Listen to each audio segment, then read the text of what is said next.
The sound of leather striking flesh echoed through the small farmhouse as Grace Johnson crumpled to the floor, her cheek burning from her father's latest blow.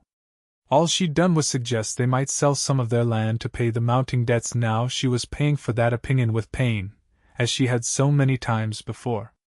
"You think you know better than me, girl?" Vernon Johnson towered over his 19-year-old daughter, his weathered face contorted with rage. "I told you never to speak unless spoken to. This land is all we have left of your mother's legacy, and I'll be damned if we sell an inch of it." Grace clutched her burning cheek, tasting blood where her lip had split. The year was 1878, and Sweetwater, Wyoming Territory wasn't kind to women with opinions.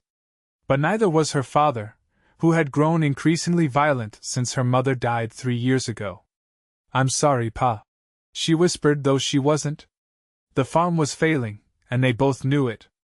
The drought had withered their crops, and the bank's patience was wearing thin. But Vernon Johnson would rather starve than admit his daughter might be right.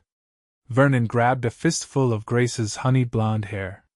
"Maybe another lesson will teach you to hold your tongue."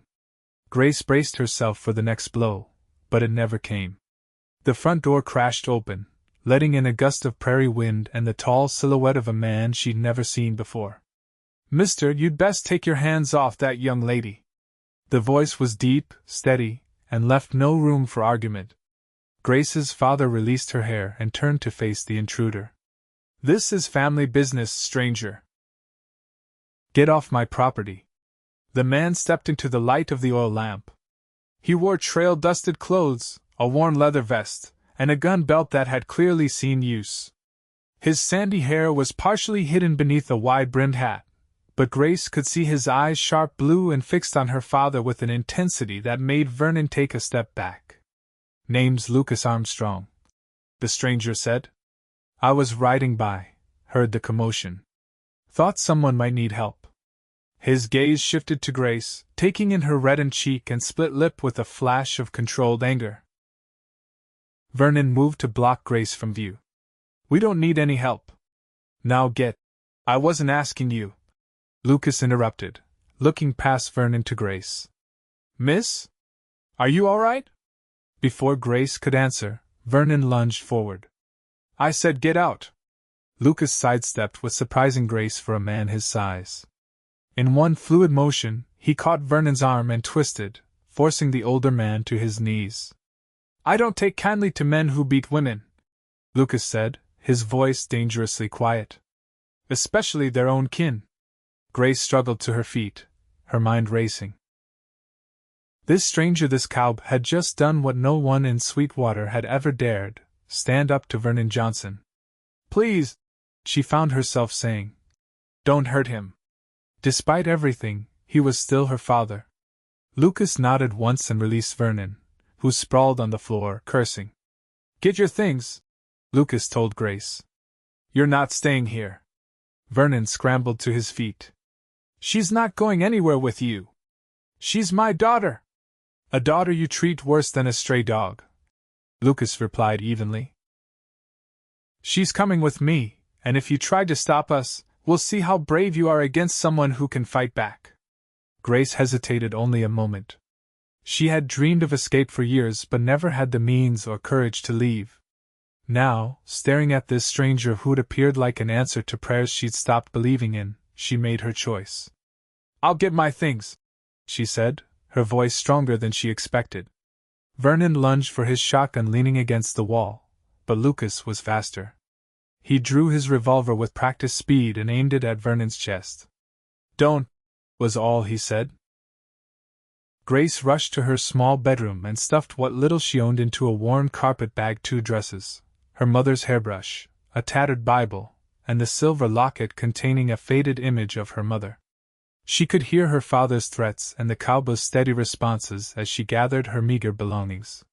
When she returned to the main room, Lucas hadn't moved, his gun still trained on her father.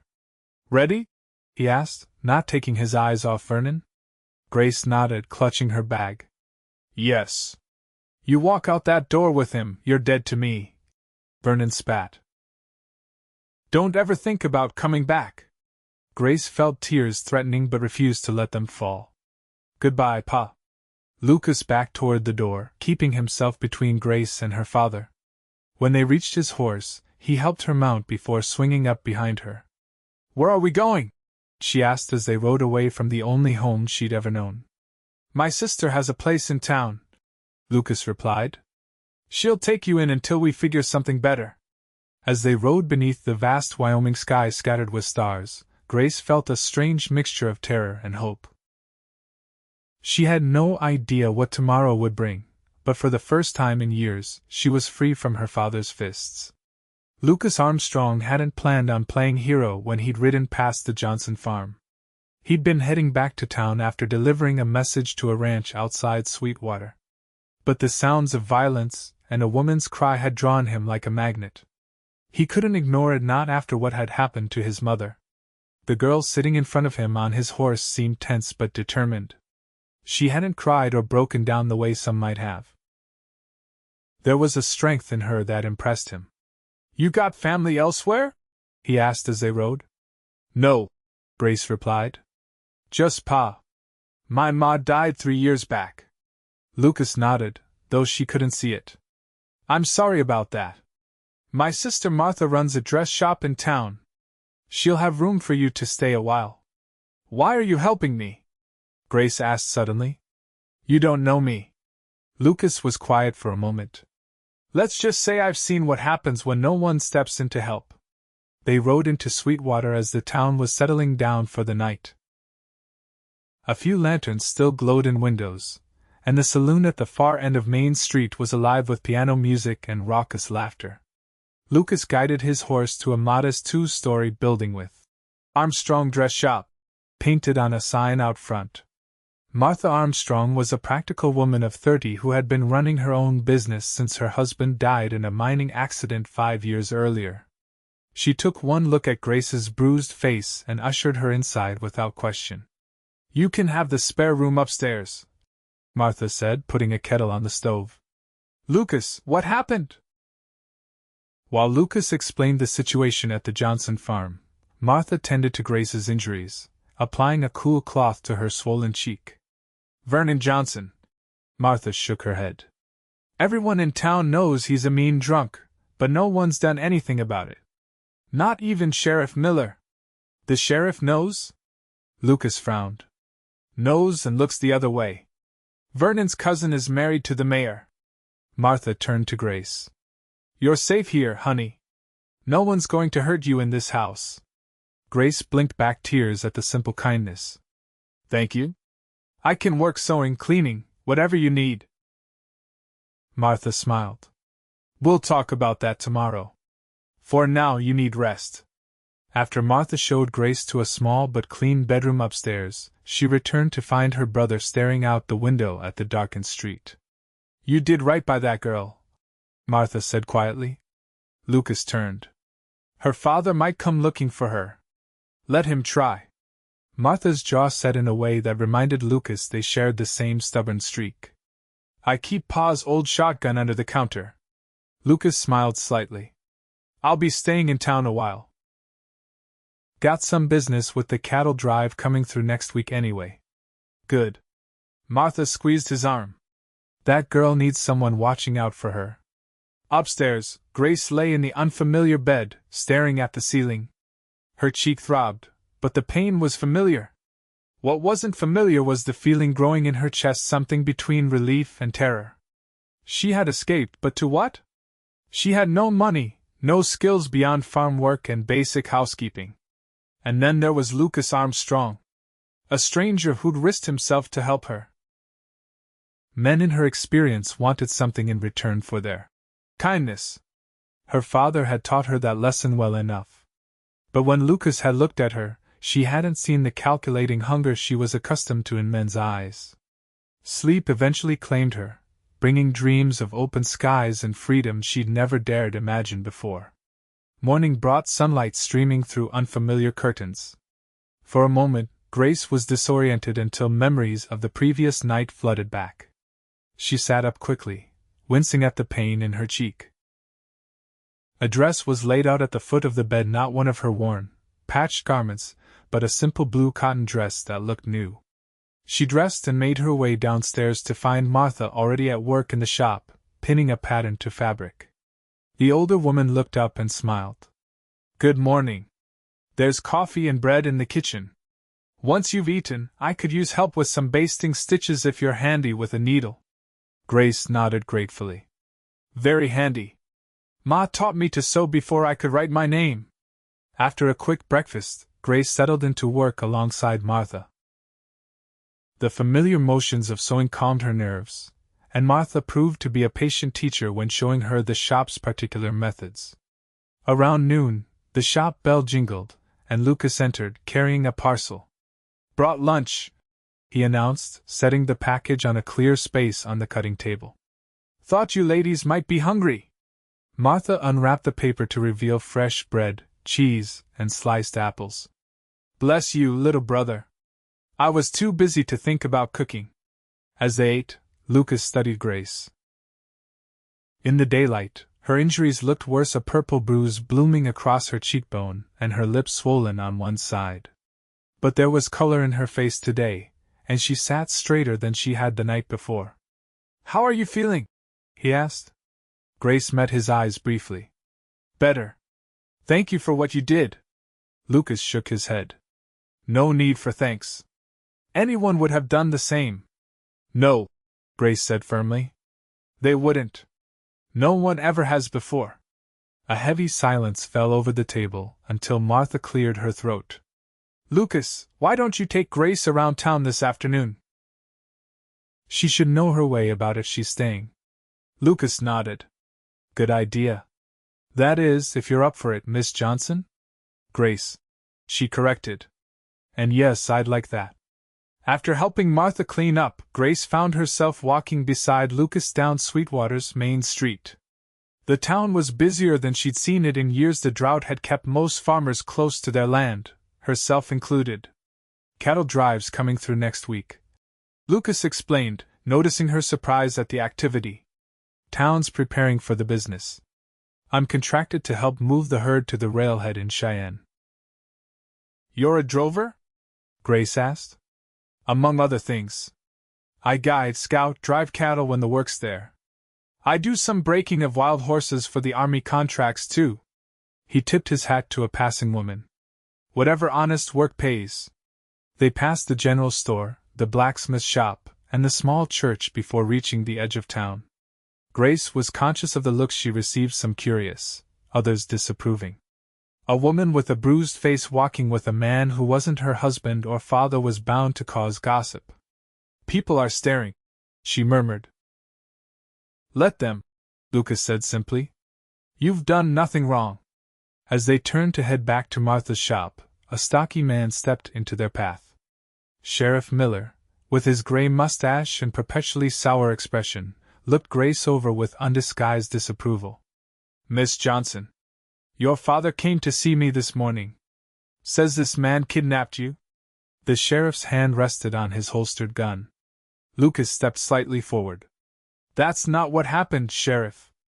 "Let the girl speak for herself," Miller said, his eyes shifting to Grace. Grace felt her mouth go dry. Speaking against her father to the sheriff was dangerous. But the memory of Lucas standing between her and Vernon gave her courage. "I left willingly," she stated, lifting her chin. "My father did this to my face for speaking at the dinner table. Mr. Armstrong intervened and offered me safe harbor." The sheriff's expression didn't change. "Family matters aren't my concern, girl.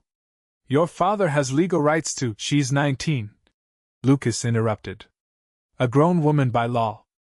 And unmarried, living under her father's roof," the sheriff countered. "Not anymore," Grace said firmly.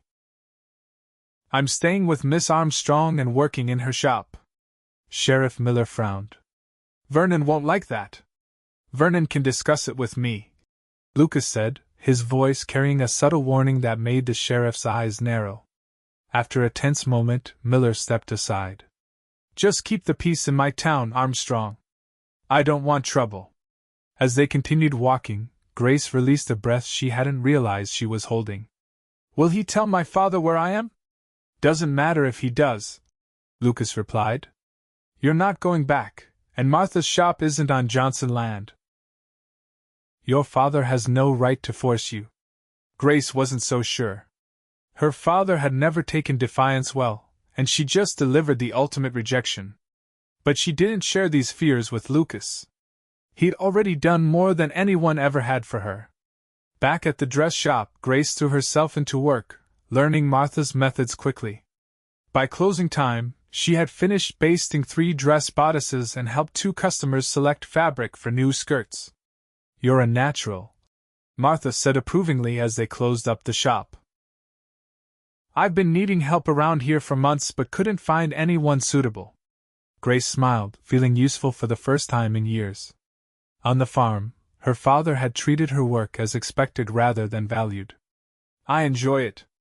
My mother taught me everything she knew about sewing and mending. As Martha prepared supper, Grace set the table, conscious of Lucas watching her from the doorway. You're settling in well, he observed. Grace nodded. Your sister is very kind. She likes having you here, Lucas said. She's been alone too long. During the meal, Martha shared stories of growing up with Lucas on a small ranch outside of Laramie. Their father had been a horse breeder until a fall broke his back, leaving him unable to ride. Their mother had kept the family afloat by taking in mending and cooking for ranch hands until consumption took her when Lucas was 16. Lucas joined the cavalry after that, Martha said. Sent most of his pay home to help Pa and me. Grace glanced at Lucas with new understanding. How long did you serve? 4 years, he replied. Mostly scouting in the Dakota Territory.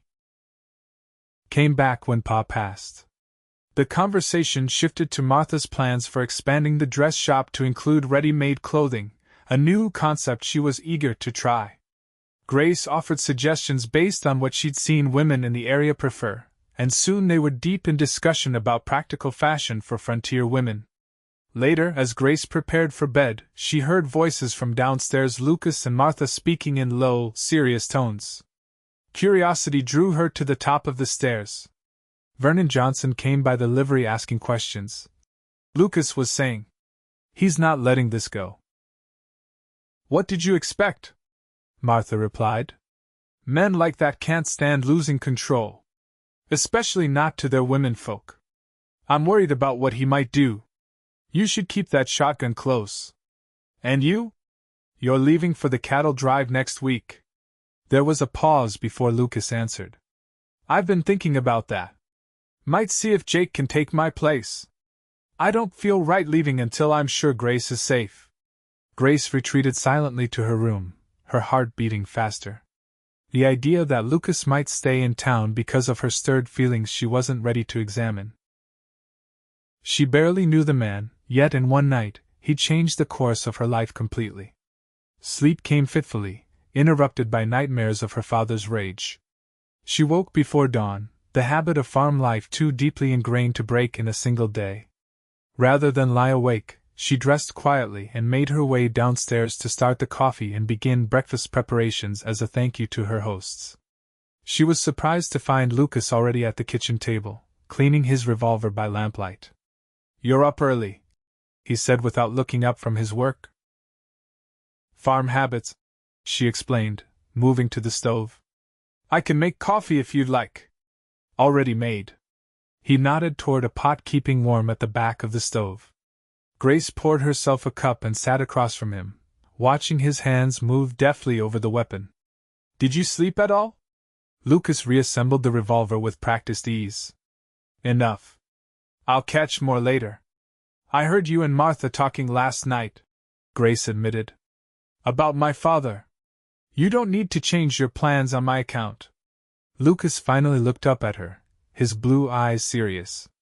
"It's not just on your account. Vernon Johnson threatened my sister too when he came looking for you. Said anyone harboring you would regret it." Grace felt the familiar cold dread. "I should leave. I don't want to bring trouble to you both." "And go where?" Lucas holstered his revolver. "No, running isn't the answer. Martha and I can handle Vernon Johnson. You don't know him like I do. Grace insisted. When he's angry, he doesn't stop until someone's bleeding. Neither do I. The simple statement carried weight beyond the words themselves. They fell silent as Martha's footsteps sounded on the stairs. The day began in earnest then, with customers arriving shortly after the shop opened. Grace found herself too busy to dwell on her fears, measuring ladies for alterations and helping select trimmings for hats. Around midday, the shop door opened, and a tall man with a weather-beaten face entered. Grace recognized him vaguely as one of the ranchers who occasionally came to town. "Jake," Lucas greeted him, emerging from the back room. "Thanks for coming by." The two men stepped outside to talk, leaving Grace curious. She continued her work, but kept glancing toward the window where she could see them engaged in serious conversation. When Lucas returned, his expression was resolute. "Jake's going to take my place on the drive," he told Martha. "I'm staying in town." Martha nodded, unsurprised. "Probably for the best." That evening, as they closed the shop, Lucas insisted on walking the perimeter of the building, checking windows and doors. His caution made Grace nervous, but also strangely safe. No one had ever been so concerned for her security before. "Do you really think my father would try something?" she asked as they sat down to supper. Martha and Lucas exchanged a look before Martha answered. "Your father was in the saloon last night, making threats. Sheriff Miller sent word that he warned Vernon to stay away, but the sheriff has never been one to enforce the law when it's inconvenient," Lucas finished. Grace pushed her food around her plate. "I never meant to cause such trouble." Lucas's hand covered hers briefly. "The trouble isn't your making, Grace. None of this is your fault." His touch was warm and steady, gone almost as quickly as it came, but Grace felt it long after he'd removed his hand. That night, a thunderstorm rolled across the prairie, rattling windows and illuminating the bedroom with flashes of lightning. Grace lay awake, listening to the rain hammer against the roof.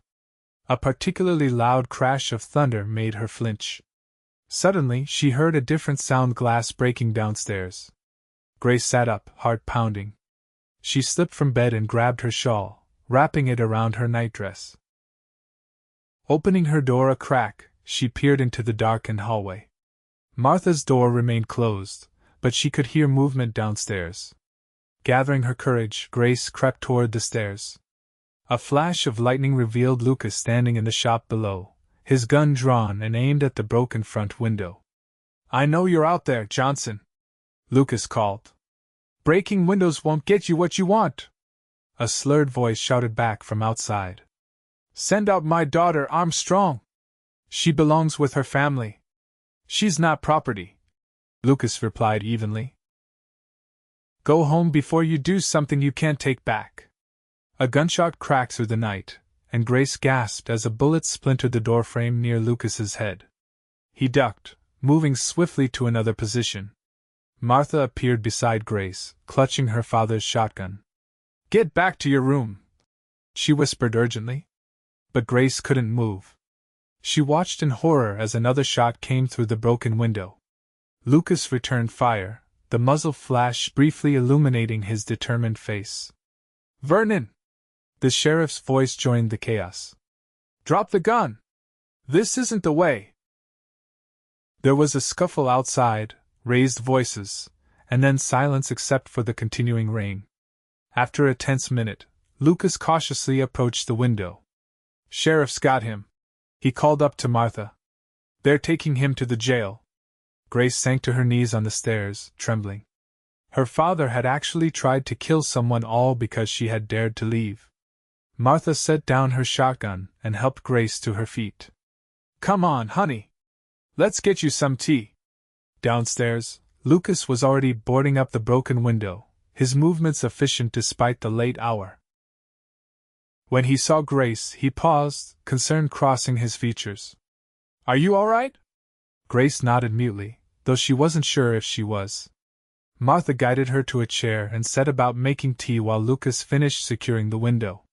"Sheriff Miller says he'll keep Vernon locked up until morning," Lucas reported. Judge Thompson arrives tomorrow for circuit court. He can issue a restraining order. Will that stop him? Grace found her voice at last. Lucas's expression was grim. It gives the law cause to act if he tries anything again. Beyond that, I'll be around to make sure you're safe. The simple promise carried more weight than grand declarations might have. Grace wrapped her hands around the warm teacup Martha provided, drawing strength from its heat. Thank you, she said, looking at both Armstrong siblings. I don't know what I would have done without you. Martha patted her shoulder. Family helps family. Grace blinked back tears at being so easily included in their circle. For the first time since her mother's death, she felt she might belong somewhere.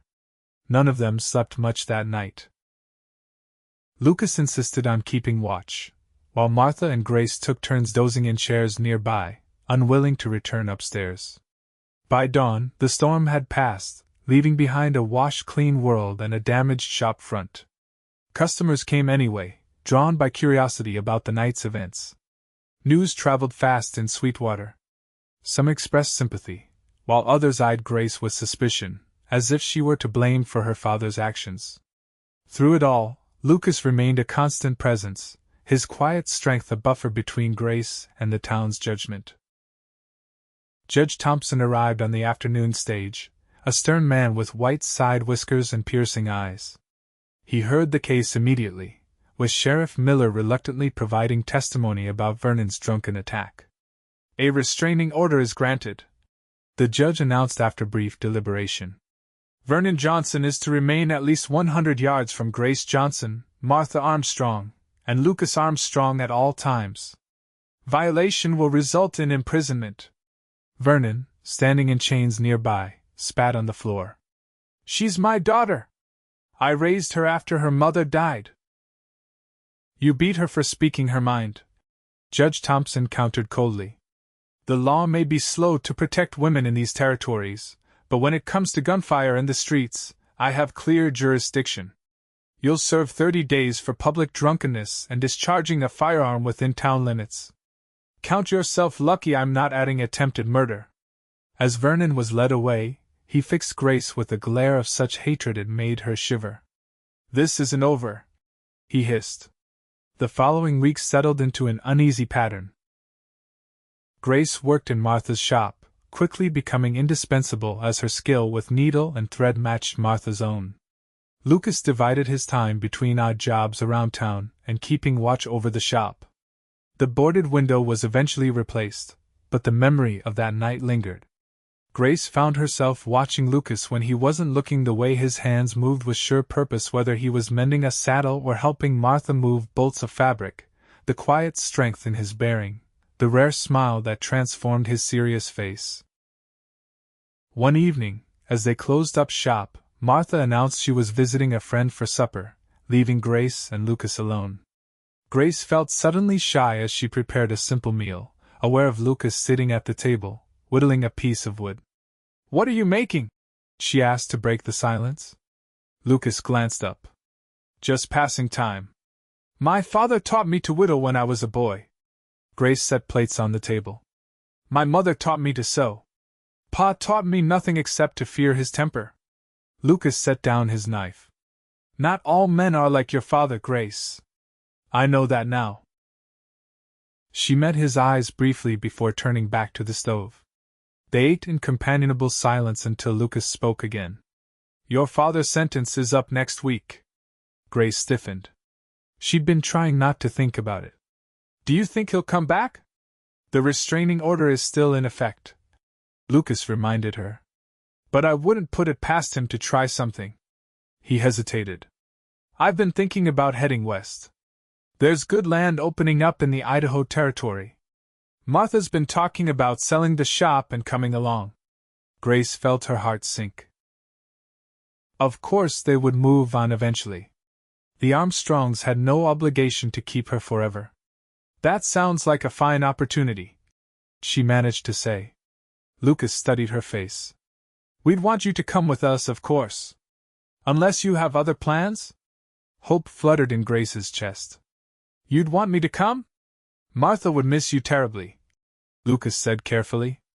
And so would I. Something in his tone made Grace look up sharply.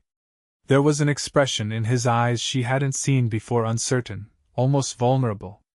I'd miss you too, she admitted softly. The moment stretched between them, full of unspoken words. Finally, Lucas cleared his throat. Well, it's just something to consider. We wouldn't leave before spring anyway. The next morning, Grace woke to the sound of voices in the shop below, Martha speaking to a customer. She dressed quickly and hurried downstairs, ready for another day of work. But as she reached the bottom stair, she stopped short. Sheriff Miller stood in the shop, his expression grave. Miss Johnson, he acknowledged. I came to inform you that your father was released this morning. Martha moved to stand beside Grace. The restraining order is still in effect, correct? It is, the sheriff confirmed. I reminded him of that fact myself when I released him. He seemed subdued. Said he was heading back to the farm. Grace wasn't reassured. Vernon Johnson didn't subdue easily. Thank you for letting us know. After the sheriff left, Martha squeezed Grace's arm. Don't worry. Lucas will be by shortly. He's arranging for some supplies. As if summoned by his name, Lucas appeared in the doorway. Was that the sheriff I saw leaving? Martha explained the situation, while Grace tried to calm her racing thoughts. She knew her father knew his pride wouldn't allow him to accept defeat. The restraining order was just paper. It couldn't stop a bullet. I'll stay close today, Lucas decided. Martha, mind if I work on that loose floorboard behind the counter? The day passed tensely, with Grace starting at every customer who entered the shop. By closing time, her nerves were frayed. As Martha counted the day's earnings, Lucas approached Grace. Would you like to take a walk? He asked. Might do you good to get some air. Grace hesitated, fearful of being outside, but equally stifled by remaining indoors. Just a short one, she agreed. They strolled down the main street as the setting sun painted Sweetwater's buildings in golden light. Lucas kept a respectful distance but remained close enough that Grace felt protected. You've been quiet today, he observed. Grace sighed. I'm afraid, she admitted. Not just of Pa, but of everything. I've never been on my own before. Never had to make decisions about my future. You're not alone, Lucas reminded her gently. You have Martha. And me. For now, Grace said. But someday you'll both have your own lives to lead. Lucas stopped walking, turning to face her. Grace, I've been wanting to tell you something. The seriousness in his voice made her heart skip. What is it? Before he could answer, a shout from down the street interrupted them. They turned to see a horse and rider barreling toward them at dangerous speed. As the rider drew closer, Grace's blood ran cold. Vernon Johnson, his face contorted with rage, was charging directly at them. Lucas pushed Grace behind him, reaching for his gun, but Vernon was moving too fast. He reined in his horse sharply, causing it to rear. As the animal's hooves came down, Vernon leapt from the saddle, tackling Lucas to the ground. You stole my daughter! Vernon roared, landing a heavy blow to Lucas's jaw. Lucas recovered quickly, rolling to avoid another punch and regaining his feet. She left of her own accord, he countered, blocking Vernon's next attack and delivering a solid hit to the older man's midsection. Vernon staggered back but didn't fall. He reached into his boot and pulled out a knife, its blade catching the last light of day. Pa, no! Grace cried out. Vernon lunged at Lucas, who barely managed to avoid the blade.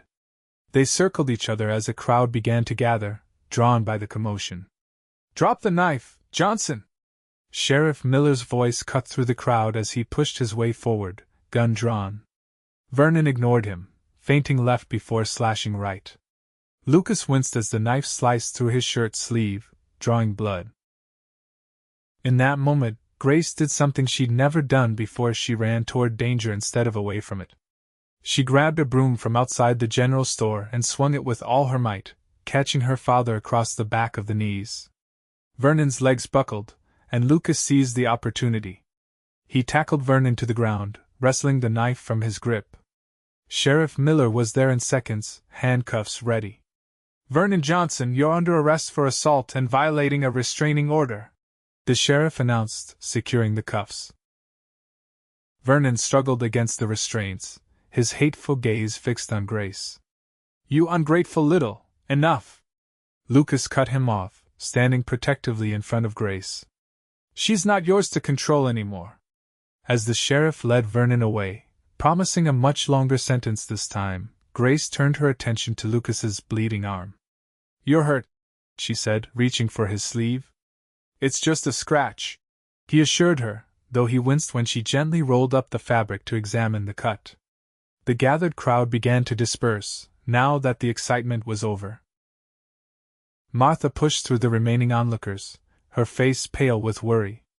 "I heard the commotion. Are you both all right?" Grace nodded, still focused on Lucas's injury. "We need to clean this." Back at the shop, Grace carefully washed Lucas's wound while Martha prepared bandages. The cut wasn't deep, but it ran several inches along his forearm. "You could have been killed," Grace said quietly as she worked. Lucas's good hand came up to cup her cheek, turning her face to his. "So could you, running in like that. That was either very brave or very foolish." "Perhaps a bit of both," she admitted with a small smile. His eyes held hers for a long moment. "What you did out there. No one's ever fought for me like that before." "You fought for me first," Grace reminded him. Martha cleared her throat pointedly from across the room. "I'm going to make some tea," she announced, disappearing into the kitchen with a knowing smile. Alone now, Lucas took Grace's hands in his. "What I was trying to tell you before your father interrupted. I care for you, Grace. More than I expected to. More than might be proper, given how we met." Grace's heart thundered in her chest. "I care for you too, Lucas. I want you to come west with us, not just because Martha would miss you," he continued, his voice low and earnest, "but because I can't imagine leaving you behind. These past weeks, watching you rebuild your life, seeing your strength and kindness, I find myself thinking about a future. Our future." Grace felt tears welling in her eyes, not tears of sorrow but of a happiness she had never dared hope for. "I'd like that very much." Slowly, giving her every chance to pull away, Lucas leaned forward and pressed his lips to hers in a gentle kiss. Grace responded tentatively at first, then with growing confidence. This was nothing like the rough advances she'd fended off from farm hands in the past. This was a promise, a beginning. When they parted, Lucas's smile was brighter than she'd ever seen it. "I should get wounded more often," he teased. Grace laughed, feeling lighter than she had in years. "Don't you dare." "There it is," Lucas said softly, tucking a strand of hair behind her ear. "The most beautiful sound." "What?" "Your laugh. I've been waiting weeks to hear it." Martha reappeared with tea, pretending not to notice their clasped hands or flushed faces. But the smile she wore as she set down the tray spoke volumes about her approval. That night, after Lucas had gone to his rented room at the boarding house, Martha sat with Grace by the fire. "He's a good man, my brother," she said without preamble. "Stubborn as a mule sometimes, but his heart's true." Grace nodded. "I know. I've never met anyone like him." Martha smiled. "The way he looks at you reminds me of how our father looked at our mother. Like she hung the moon and stars."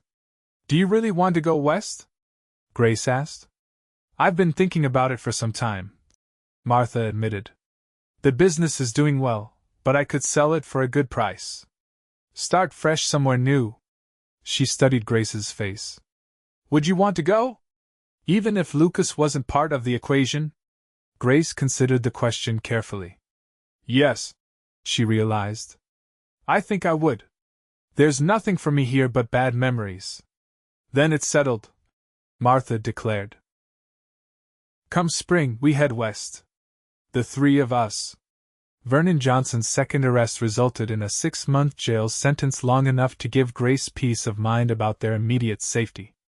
During that time, the relationship between her and Lucas deepened from tentative courtship to something solid and sure.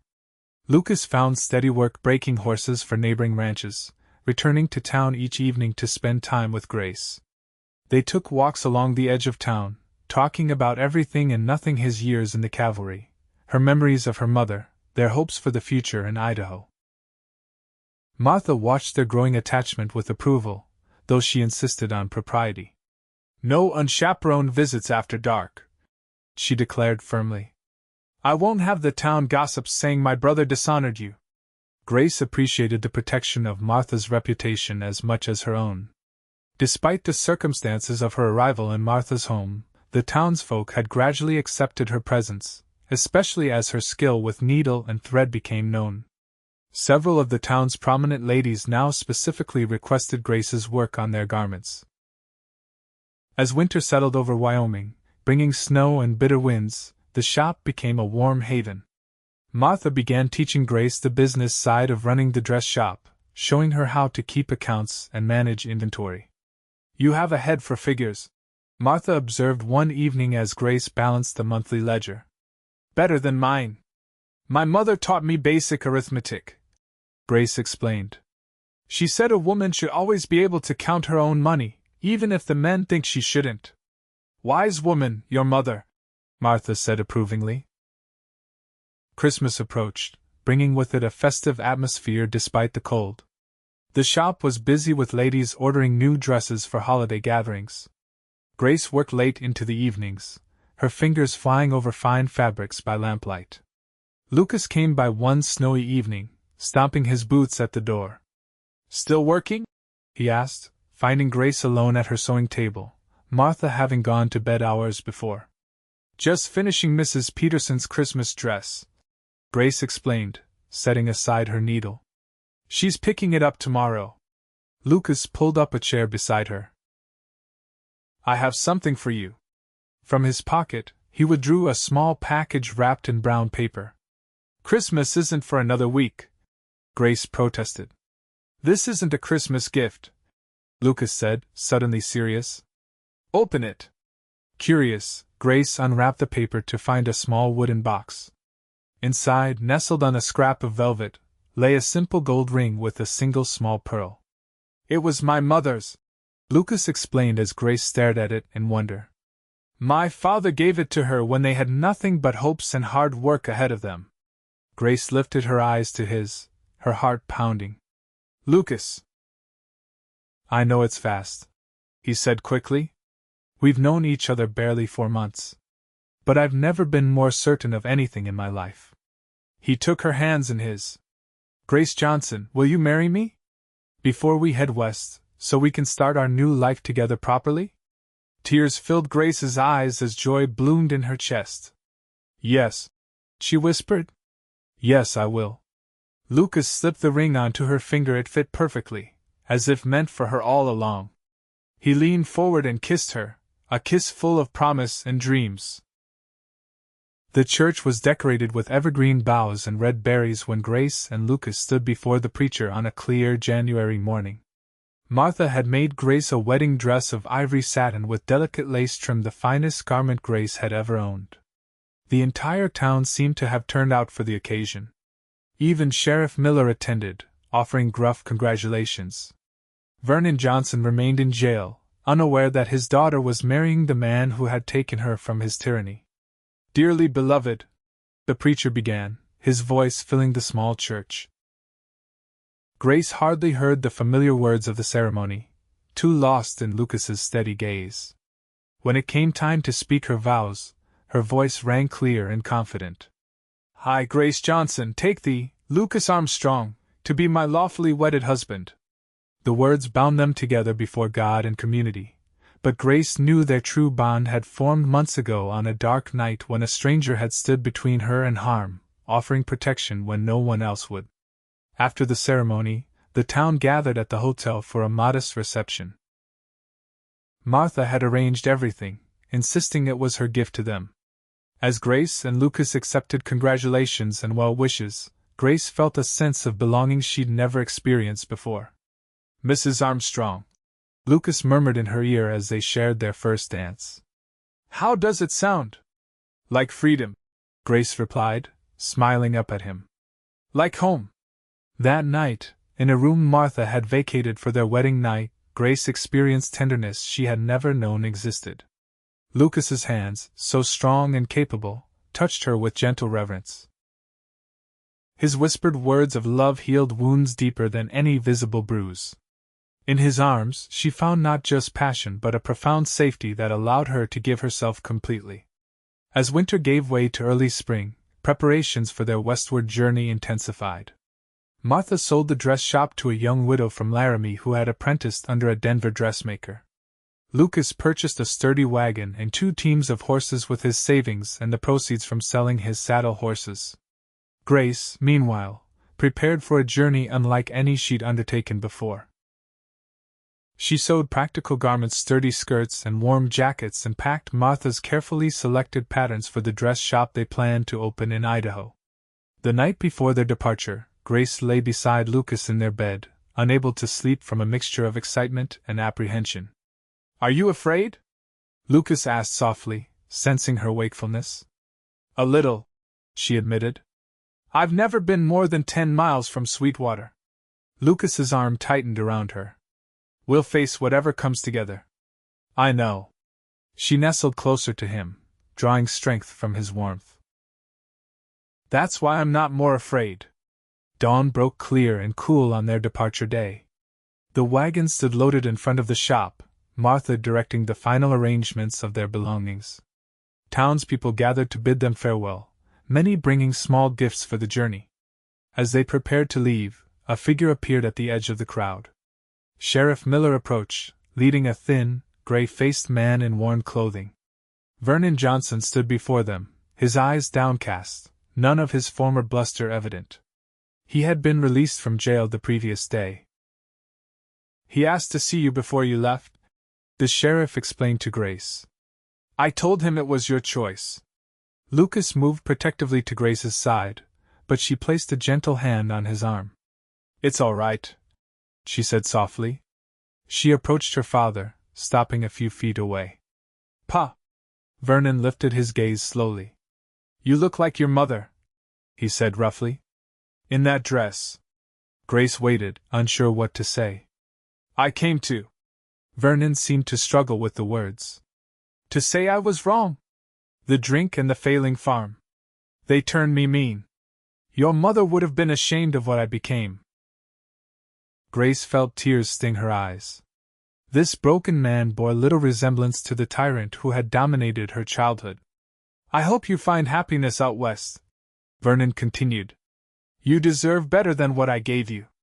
It wasn't quite an apology, but Grace recognized it as the closest her proud father could come.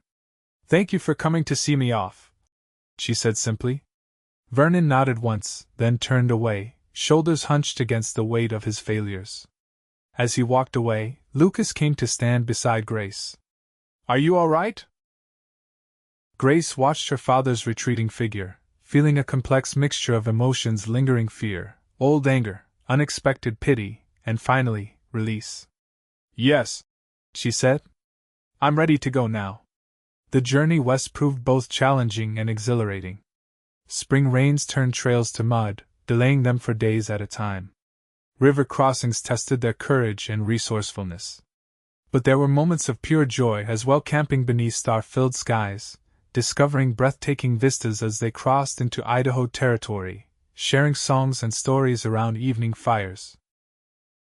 Martha proved surprisingly resilient for a shopkeeper, tackling each obstacle with practical determination. Grace discovered strengths she never knew she possessed, from helping repair a broken wagon wheel to delivering a calf when they stopped to assist a struggling homesteader. And Lucas was the steady heart of their small party, his experience and calm leadership guiding them safely through each challenge. At night, when they lay together in the wagon while Martha slept in the tent nearby, Grace would trace the line of his jaw in the moonlight and marvel at how life had brought them together. 3 months after leaving Sweetwater, they arrived in the growing settlement of Riverton, Idaho. The town sat in a fertile valley with a river running along its edge, perfect for the farming and horse breeding operation Lucas hoped to establish. Using the money from Martha's shop and Lucas's savings, they purchased land at the edge of town, 20 acres, with a small but sturdy cabin that needed only minor repairs. While Lucas worked the land and began building proper stables, Martha and Grace set up a dress shop in a vacant storefront on Riverton's main street. Word spread quickly about the new dressmakers in town. Within weeks, they had a steady stream of customers, ranchers' wives, merchants' daughters, and a growing number of young women arriving to seek their fortunes in the expanding West. 1 year to the day after they arrived in Riverton, Grace stood on the porch of their expanded cabin, watching Lucas return from the fields. The sun glinted off his hair, now streaked with gold from working outdoors. He smiled when he saw her waiting, quickening his pace. "How are my girls today?" he asked, placing a gentle hand on her rounded belly before kissing her. "Active." Grace laughed as the baby kicked in response to her father's voice. "Martha says she'll be a dancer with all this movement." "Or a horseman," Lucas suggested. "Either way, she'll be free to be whatever she chooses." Grace leaned against his solid strength, thinking of how far they'd come, not just in miles but in life. "I never imagined this," she confessed. "When I was in that farmhouse with Pa, I couldn't see beyond the next day. The next blow." Lucas's arms tightened around her. "And now?" Grace turned in his embrace to face him, her hands framing his beloved face. "Now I see everything. Years and years of this, of us. Of building something that's ours. No regrets about leaving Wyoming behind?" he asked, though he knew the answer. "Not one," Grace said firmly. "Everything I need is right here." As twilight settled over their land, painting the distant mountains purple and gold, Lucas and Grace stood together on the porch of the home they had built. Inside, Martha was preparing supper, humming a tune their mother had sung. Beyond the house, 5 horses grazed in the pasture Lucas had fenced that spring, the beginning of the breeding stock he dreamed of. And within Grace, their child grew stronger each day, a new life that would know only love and encouragement, never fear or silence. "Thank you," Grace whispered against Lucas's chest. "For what?" "For standing between me and harm that night. For seeing something in me worth saving." Lucas tilted her face up to his. "I didn't save you, Grace. I just gave you the chance to save yourself." As their lips met in the fading light, Grace knew it was true. The frightened girl who had fled Sweetwater was gone, replaced by a woman who had found her voice, her strength, and her heart's true home in the arms of the man who had taught her that love should never hurt. In the years that followed, the Armstrong family flourished in Riverton. Their daughter Elizabeth was born on a snowy December night, with Martha serving as midwife. She had her father's blue eyes and her mother's determined spirit. 2 years later, a son joined the family, Michael, named for Lucas's father. The dress shop expanded to include ready-made clothing that Martha designed and Grace sewed, while Lucas's horse breeding operation gained reputation throughout the territory for quality stock. They built a larger home on their land, with rooms for the children and a special suite for Martha, who refused offers of marriage from 3 different Riverton merchants, claiming she preferred her independence. On warm summer evenings, neighbors would gather at the Armstrong place for sociables, with music and dancing on the wide porch. Grace, who had once feared speaking at her father's dinner table, now stood confidently among friends and neighbors, her laugh ringing free and clear across the valley. Sometimes, in quiet moments, Grace would touch the small pearl ring she still wore and remember the night Lucas Armstrong had stood between her and her father's rage. She had been given a second chance at life, and she had built it into something beautiful. "What are you thinking about?" Lucas asked one evening as they sat on the porch swing, watching their children play with the new foal in the yard. Grace smiled at her husband, the lines around his eyes now creased with laughter more often than worry. "I was thinking that some bruises never truly heal," she said, "but they fade enough that you can build something new and wonderful over them." Lucas took her hand, pressing a kiss to her palm.